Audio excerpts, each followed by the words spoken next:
খেয়াল করে দেখেন। আমি দাঁড়া দাঁড়া দাঁড়া, আরে ভাই এত চালু চালু যাইতেছস কে?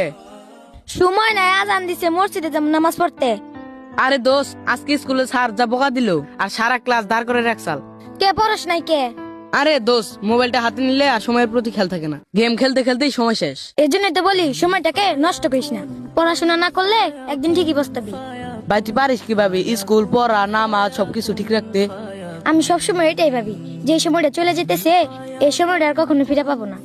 ইস, আমি যদি অন্য নবীর উম্মত হতাম তাহলে হাজার হাজার বছর সময় পেতাম, সময় নিয়ে আর টেনশন করা লাগতো না।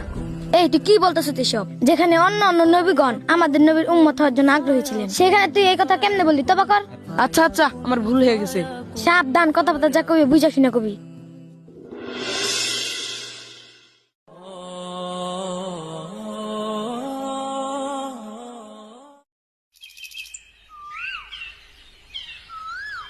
কি ব্যাপার স্বামী, একা একা বসে আছো, মন খারাপ?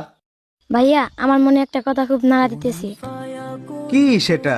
আগের নবীর উম্মতেরা হাজার হাজার শত শত বছর বাঁচত, আমাদের নবীর উম্মতেরা মাত্র 60-70 বছর বাঁচে।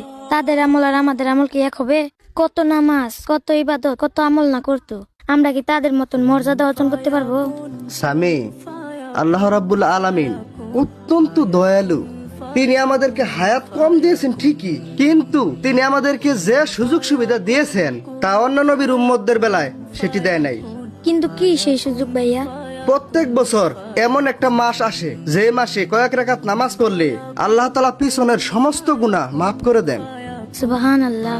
রাসূলুল্লাহ সাল্লাল্লাহু আলাইহি ওয়াসাল্লাম বলেছেন, যে ব্যক্তি ঈমানের সাথে সওয়াবের আশায় কিয়ামুল লাইল পালন করে আল্লাহ তাআলা তার সমস্ত পিছনের গুনাহ মাফ করে দেন।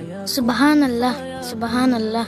রাসূল সাল্লাল্লাহু আলাইহি ওয়াসাল্লাম আরো বলেছেন, যে ব্যক্তি রমজানের প্রত্যেকটি রোজা সহি শুদ্ধভাবে পালন করে আল্লাহ তাআলা তার পিছনের সমস্ত গুনাহ মাফ করে দেন। এই মাসে এমন একটা রাত দিয়েছেন যা হাজার মাসের চেয়ে উত্তম, সেটা হচ্ছে লাইলাতুল কদর। সুবহানাল্লাহ। আমরা তো তাহলে আমাদের নবীর উম্মতে অনেক ভাগ্যবান। তাই তো বলি, আমাদের হায়াত কম হলেও অন্যান্য নবীদের উম্মতের থেকে আমাদের অনেক সুযোগ সুবিধা বেশি। আর এই রমজান আল্লাহ তাআলার পক্ষ থেকে আমাদের জন্য এক বিশেষ উপহার। رمضان سهلا